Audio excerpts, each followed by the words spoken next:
একে একে করে আমাদের সামনে থেকে রমাদানের দিনগুলো চলে যাচ্ছে। হতে পারে কারোর জীবনের শেষ রমাদান এটা। আল্লাহ রাসূল সাল্লাল্লাহু আলাইহি ওয়াসাল্লাম রমাদান মাসের সবথেকে বেশি গুরুত্ব দিতেন শেষ দশকের দিনগুলোতে। পুরো রমজান মাস তো অবশ্যই গুরুত্বপূর্ণ। রমাদানের প্রতিটা মুহূর্ত, প্রতিটা সেকেন্ড, প্রতিটা সময় অনেক গুরুত্বপূর্ণ সময়, অনেক দামি সময়। এই রমাদানের মধ্যেও আল্লাহ রাসূল সাল্লাল্লাহু আলাইহি ওয়াসাল্লাম রমাদানের শেষ দশক, শেষ 10 দিনের আমলের গুরুত্ব আরো বেশি দিয়েছে।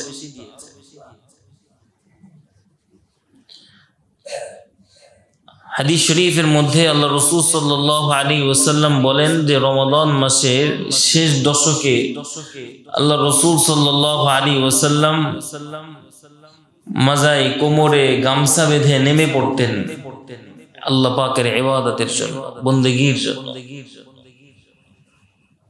যেমন কৃষকরা তার কোমরে গামছা বাঁধে কিনা? কেন বাঁধে?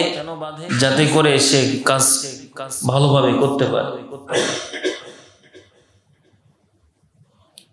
আল্লাহ রাসূল সাল্লাল্লাহু আলাইহি ওয়াসাল্লাম রমাদানের শেষ দশকে তিনি ইবাদত বন্দেগীর মধ্যে এত বেশি মশগুল থাকতেন যে আল্লাহ রাসূল সাল্লাল্লাহু আলাইহি ওয়াসাল্লাম জীবনে কখনোই তিনি ইতিকাফ ছাড়েন নাই। জীবনে কখনো কি করেন নাই? ইতিকাফ ছাড়েন নাই। এমনকি আল্লাহ রাসূল সাল্লাল্লাহু আলাইহি ওয়াসাল্লাম জীবনের শেষ বছর, সেই বছরও রাসূল 20 দিন ইতিকাফ করেছেন। সুবহানাল্লাহ। কতদিন ইতিকাফ করেছেন? 20 দিন ইতিকাফ। এমনও রমাদান মাস গিয়েছে আল্লাহ রাসূল সাল্লাল্লাহু আলাইহি ওয়াসাল্লাম পুরো রমাদান মাস তিনি ইতিকাফ করেছেন।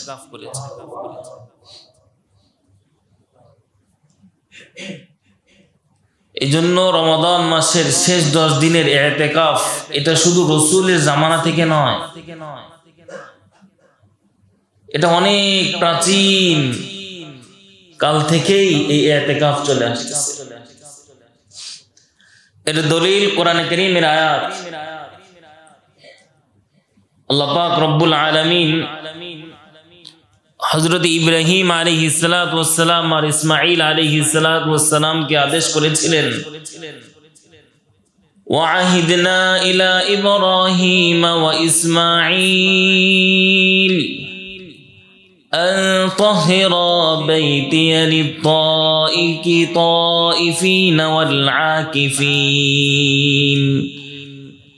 والعاكفين والركع السجود।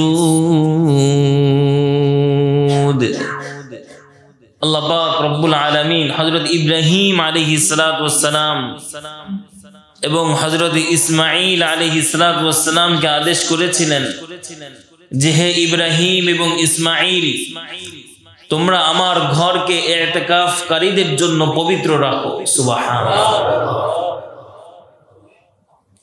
সিজদাকারীদের জন্য আমার ঘরকে পবিত্র রাখো। তাহলে এই ইতিকাফ হযরত ইব্রাহিম আলাইহিস সালাতু ওয়াস সালামের জামানা থেকে চলে আসছে। ইতিকাফ অর্থ হলো অবস্থান করা। কার জন্য আপনি অবস্থান করবেন? কোথায় অবস্থান করবেন? আল্লাহর সন্তুষ্টির জন্য। কার সন্তুষ্টি? আল্লাহর সন্তুষ্টির জন্য আল্লাহর ঘরেই অবস্থান করা, আল্লাহর নৈকট্য অর্জন করার জন্য। দুনিয়ার অন্য কোন রাজা বাদশার ঘরে ইতিকাফ হবে না, আল্লাহর ঘরে বসতে হবে। এজন্য ইতিকাফ এটা অনেক গুরুত্বপূর্ণ একটা আমল। এজন্য ইতিকাফ 3 প্রকার। কয় প্রকার? 3 প্রকার। একটা হলো ওয়াজিব, আর একটা হলো সুন্নতে মুআক্কাদা, আর একটা হলো নফল। ওয়াজিব ইতিকাফ হলো আপনি যদি কোনো মান্যত করে থাকেন যে আমার এই কাজ পূর্ণ হলে আমি একদিন ইতিকাফ করব, আপনার কাজটাও পূর্ণ হয়ে গিয়েছে, ইতিকাফ আপনার জন্য ওয়াজিব হয়ে গেছে, এটা হলো ওয়াজিব ইতিকাফ।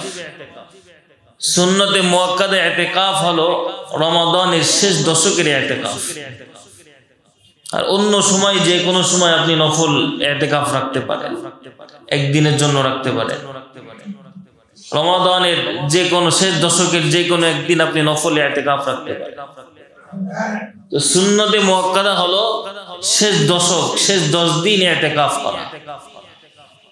আল্লাহ রাসূল সাল্লাল্লাহু আলাইহি ওয়াসাল্লাম জীবনে কখনোই তিনি ইতিকাফ ছাড়েন নাই। ইতিকাফ কি করেন নাই? ছাড়েন নাই। আমরা রাসূলকে ভালোবাসি, আমরা মুখে বলি, আমরা কি রাসূলকে ভালোবাসি, মুহাব্বত করি, রাসূলের হুকুম আহকাম আমরা পরিপূর্ণভাবে মেনে চলি। যে কাজ রাসূল জীবনে কখনোই ছাড়েন নাই, আমাদের অনেক নবী প্রেমিক আছে, আল্লাহ প্রেমিক আছে, মুসলমান ভাইরা আছে, যে কাজ নবী কখনোই ছাড়েন নাই সেই কাজ সে আল্লাহর বান্দা কখনোই করেন নাই, আছে কি নাই? আমি আর আপনি তো বলি নবীকে ভালোবাসি, যে কাজটা রাসূল কখনোই ছাড়েন নাই, এমনকি 10 দিনের জায়গায় তিনি 20 দিন করেছেন, পুরো রমাদান মাস তিনি ইতিকাফ করেছেন। কিন্তু আমরা আল্লাহকে ভালোবাসি, রাসূলকে ভালোবাসি, এটা আমরা বলি মুখে, কিন্তু যে কাজ রাসূল কখনোই ছাড়েন নাই সেই কাজ আমি কখনোই করি নাই। এমন আল্লাহর বান্দা আছে কি নাই? আছে। কম না বেশি? কথা বলেন, কম না বেশি? বেশি। তাহলে দেখেন, একটা জিনিস আপনি চিন্তা করে দেখেন, আপনি যদি বিবেকমান মানুষ হয়ে থাকেন, আপনি যদি আল্লাহ আল্লাহর রাসূলকে আসলেই প্রকৃত ভালোবেসে থাকেন,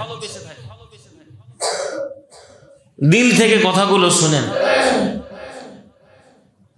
আপনি যদি আল্লাহ আল্লাহর রাসূলকে প্রকৃতই ভালোবেসে থাকেন, কিয়ামতের দিন যদি আল্লাহ আপনাকে জিজ্ঞাসা করে, হে আহসান, আপনাকে যদি জিজ্ঞাসা করে, হে আব্দুর রহিম, আব্দুল করিম, তুমি তো আমাকে ভালোবাসো, ঠিক মুখে মুখে বলেছো, তো আমি রাসূল জীবনে কখনো যেই কাজ ছাড়ি নাই সেই কাজ তুমি জীবনে কখনোই করো নাই, কেন করো নাই একটু বলো তো? তুমি জীবনে কখনো সেই কাজটা করো নাই, কেন করো নাই একটু বলো। বলেন, আপনাদের কাছেই বলেন, প্রশ্নের উত্তর আছে? কথা বলেন, প্রশ্নের উত্তর আছে? নাই। জীবনে কখনো রাসূল ছাড়েন নাই, আর আমরা জীবনে কখনোই করি নাই। ভাই, জীবনে একবার হলেও তো করা উচিত, কথা বলেন ঠিক কিনা? জীবনে একবার হলেও তো করা উচিত। অন্ততপক্ষে রাসূল করিম সাল্লাল্লাহু আলাইহি ওয়াসাল্লাম তিনি যদি আমাদেরকে জিজ্ঞাসা করেন, অন্ততপক্ষে যেন আমরা উত্তর দিতে পারি, ইয়া রাসূলুল্লাহ একবার করেছিলাম, অন্ততপক্ষে কি একবার করেছিলাম। আমরা অনেক ব্যস্ততা দেখাই,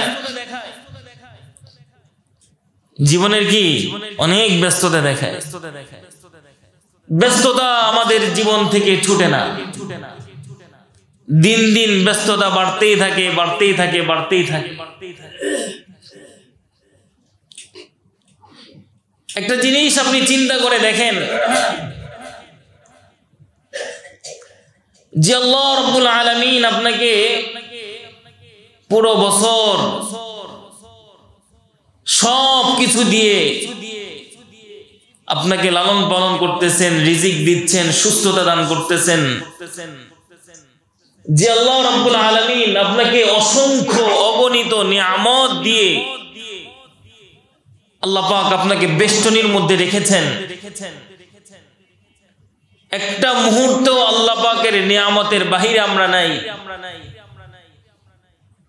একটা মুহূর্ত যদি আমরা আল্লাহ পাকের রহমতের দৃষ্টি থেকে আমরা বের হয়ে যাই, আমরা টিকতে পারবো না,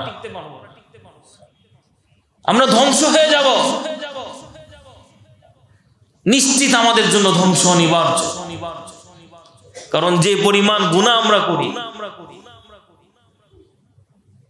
যে পরিমাণ গুনাহের বোঝা আমাদের, পাহাড় সম পরিমাণ গুনাহের বোঝা আমাদের, তারপর আল্লাহ আমাকে সুস্থ রাখছে।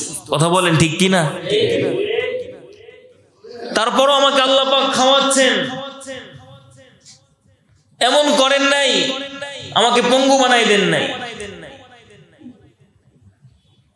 আমাকে প্যারালাইসিস করে দেন নাই, আমাকে ক্যান্সার বানাই দেন নাই। আল্লাহ পাক ইচ্ছা করলে পারতেন। ইন্নাল্লাহ আলা কুল্লি শাইইন কাদির, তিনি সব কিছুর কুদরত রাখনেওয়ালা, তিনি যা ইচ্ছা তাই করতে পারেন, সবকিছুই তিনি পারেন। কিন্তু গুনাহের বোঝা এত ভারী আমাদের, তারপর আল্লাহ কিছু বলতেছেন না। দেখেন আল্লাহ পাক রব্বুল আলামিন আমাদেরকে রমাদান মাস দিয়ে আল্লাহ পাক বলতেছেন, বান্দা তোমার গুনাহের বোঝা তুমি হালকা করো। এই গুনাহের বোঝা নিয়ে আমার কাছে আসিও না, এই গুনাহের বোঝা নিয়ে আমার কাছে কি করো না, এসো না।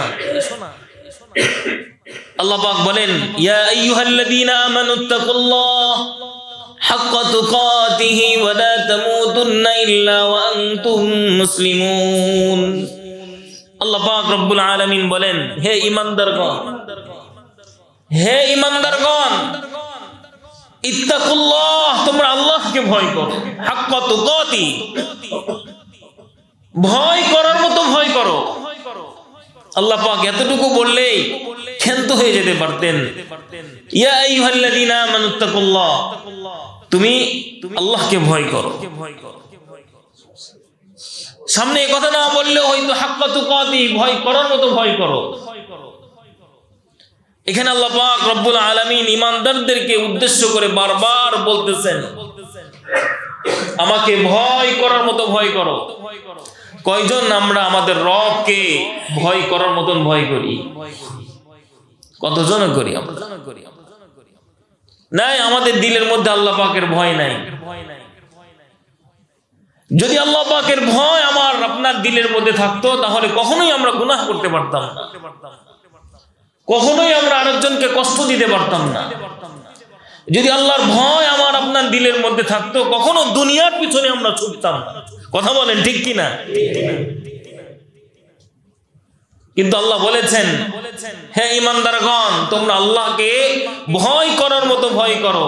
ওয়ালা তামুতুন্না ইল্লা ওয়া আনতুম মুসলিমুন। মুসলমান না হয়ে কবরে আসিও না, মুসলমান হয়ে কবরে আসি। আমি আর আপনি কি ভাবতেছি আমরা প্রকৃত মুসলমান? কথা বলেন, প্রকৃত মুসলমান আমরা না, এখনো মুসলমান আমরা হতে পারি না। যে প্রকৃতভাবে আল্লাহকে ভয় করে না, সে তো মুসলমান ভালোভাবে হতে পারে নাই, প্রকৃতপক্ষে এখনো মুসলমান হতে পারে নাই সে। এই জন্য আমাদের গুনাহের বোঝা অনেক ভারী। রমাদান মাস আল্লাহ দিয়েছেন এই গুনাহের বোঝা হালকা করার জন্য। এই গুনাহকে পরিষ্কার করে ফেলো, এই গুনাহের বোঝাকে, গুনাহের পাহাড়কে সওয়াবের পাহাড়ে পরিণত করো। সুবহানাল্লাহ। আল্লাহ পাক এই জন্য আমাদেরকে রমাদান দিয়েছে। আজকে মাগফিরাতের শেষ দিন, রহমতের 10 দিন চলে গেল, মাগফিরাতের 10 দিনও শেষ হয়ে গেল। সামনে হলো নাজাত। এই নাজাতের দিনগুলোতেও যদি নাজাত না পাই, আমি আর আপনি কি ভাবতেছি বছরের অন্য কোন নাজাতের দিনে আমি নাজাত পাবো? নাজাতের দিনগুলোতেও যদি নাজাত না পাই, বছরের অন্য কোন দিন আছে যেই দিন আমি নাজাত পাবো? আল্লাহ পাক বলতেছেন, বান্দা আমি তোরে মাফ করব, আমি তোরে নাজাত দিব। আপনি আমি নাজাত নিতে চাচ্ছি না। আল্লাহ তুমি আমাদের সকলকে বুঝার তৌফিক দান করো, আমিন। আমার কথা কি আপনারা বুঝতেছেন? আল্লাহ তুমি আমাদের সবাইকে মাফ করে দাও, আমিন। আজকে মাগফিরাতের শেষ দিন, কিছুক্ষণ পরেই শেষ দশক, নাজাতের সময় শুরু হয়ে যাবে। ইতিকাফকারীরা ইতিকাফে বসে যাবে। যারা আল্লাহকে ভালোবাসে, রাসূলকে ভালোবাসে, যে কাজ রাসূল কখনো ছাড়েন নাই, সে কাজ কখনো আমি করি নাই, এটা যেন কখনোই না হয়। আমিও ছাড়বো না। আমার রাসূল করেছে, আমিও করব। এটাই হলো ভালোবাসা। এটাই কি ভালোবাসা? আল্লাহ আমাদের সকলকে বুঝার তৌফিক দান করুক, আমিন। ইতিকাফ যারা করে তাদের তিনটা ফজিলত। কয়টা ফজিলত? তিনটা ফজিলত। এক নম্বর ফজিলত হলো, ইতিকাফকারী যতক্ষণ মসজিদে থাকবে, মানে সবসময় তো মসজিদেই থাকে, 24 ঘন্টা অনবরত তার জন্য সওয়াব লিখতে থাকে। সুবহানাল্লাহ। 24 ঘন্টা অনবরত তার জন্য কি লিখতে থাকে? সওয়াব লিখতে থাকে। আপনি ঘুমিয়ে আছেন, সওয়াব চলতেছে। আপনি ইতিকাফে আছেন, টয়লেটে গিয়েছেন, সওয়াব চলতেছে। আপনি সেহরি খাচ্ছেন, ইফতারি খাচ্ছেন, রাতে কোন নাস্তা করতেছেন, সওয়াব চলতেছে। অনবরত সওয়াব লিখতে থাকে। 2 নাম্বার ফজিলত হলো, সে শবে কদর পেয়ে যায়। সে কি পেয়ে যায়? শবে কদর পেয়ে যায়। যে শবে কদরের উপরে আল্লাহ পাক রব্বুল আলামিন একটা সূরাই নাজিল করেছেন, সূরাতুল কদর। এটা এমন একটা রজনী, যে রজনীতে আমি আল্লাহ কোরআন নাজিল করেছি। ইন্না আনজালনাহু ফি লাইলাতিল কদর। আমি এই রজনীতেই লৌহে মাহফুজ থেকে দুনিয়ার আসমানে আমি কোরআন নাজিল করেছি। এরপরে আল্লাহ পাক রব্বুল আলামিন রাসূলের 23 বছরের জীবনীর যখন যেটার প্রয়োজন, সেই অনুপাতেই কোরআন নাজিল হয়েছে। রাসূলকে বলতেছেন, আল্লাহ তাআলা রাসূলকে বললেন, ওমা আদরাকা মা লাইলাতুল কদর।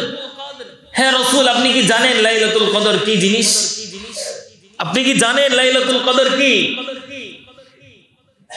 আল্লাহ তাআলা বলেন, লাইলাতুল কদরি খায়রুম মিন আলফি শাহর।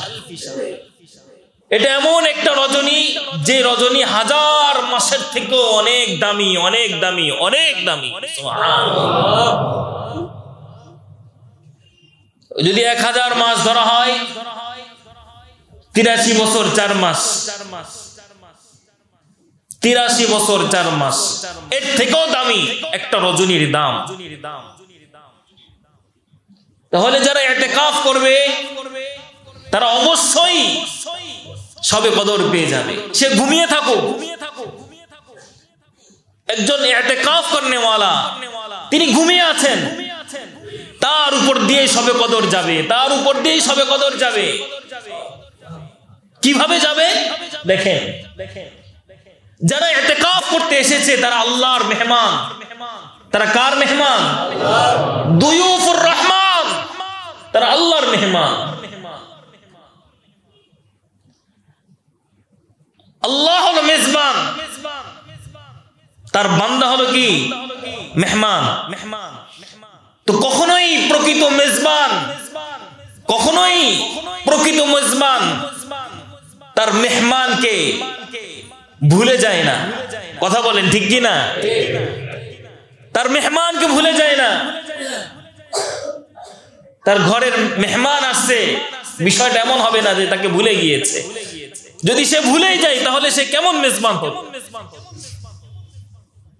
কথা বলেন ঠিক কি না ভাই? দুয়ুফুর রহমান, যারা ইতিকাফ করে, যে শবে কদর যাবে তো তাদের উপর দিয়ে যাবে, সে ঘুমিয়ে থাকুক, কারণ সে তো নিজেও জানে না বিজোরের কোন রজনীতে শবে কদর চলে গিয়েছে। কিন্তু শবে কদরের পাওয়ার আশায় আল্লাহর ঘর মসজিদে সে অবস্থান করতেছে, সে আল্লাহর মেহমান হয়ে আছে।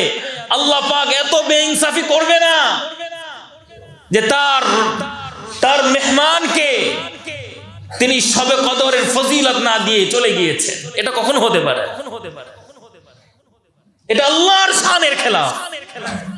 কথা বলেন ঠিক কি না? তার শানের খেলাফ এটা।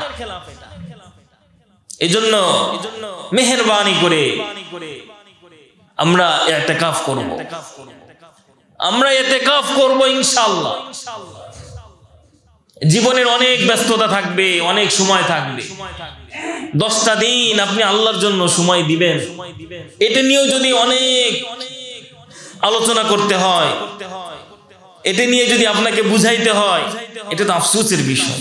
কারণ আপনিও তো আল্লাহ পাকের একজন বান্দা, আপনি তো একজন ইমানদার, আপনিও তো আল্লাহকে ভালোবাসেন। আল্লাহর সাহাবায়ে কেরামের অবস্থা কেমন ছিল?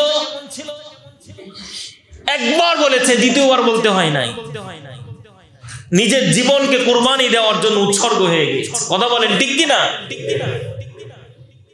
কয়বার বলতে হয়েছে? একবার। 3 নাম্বার ফায়দা হলো, যারা ইতিকাফ করবে আল্লাহ পাক রব্বুল আলামিন জাহান্নামের আগুন থেকে তাদেরকে নাজাত দিয়ে দিবে। সুবহানাল্লাহ। জাহান্নামের আগুন থেকে সে নাজাত পেয়ে যাবে। যে ইতিকাফ করলো সে পুরো রমাদানের সমস্ত আমলের ফজিলত সে পেয়ে গেল। সুবহানাল্লাহ।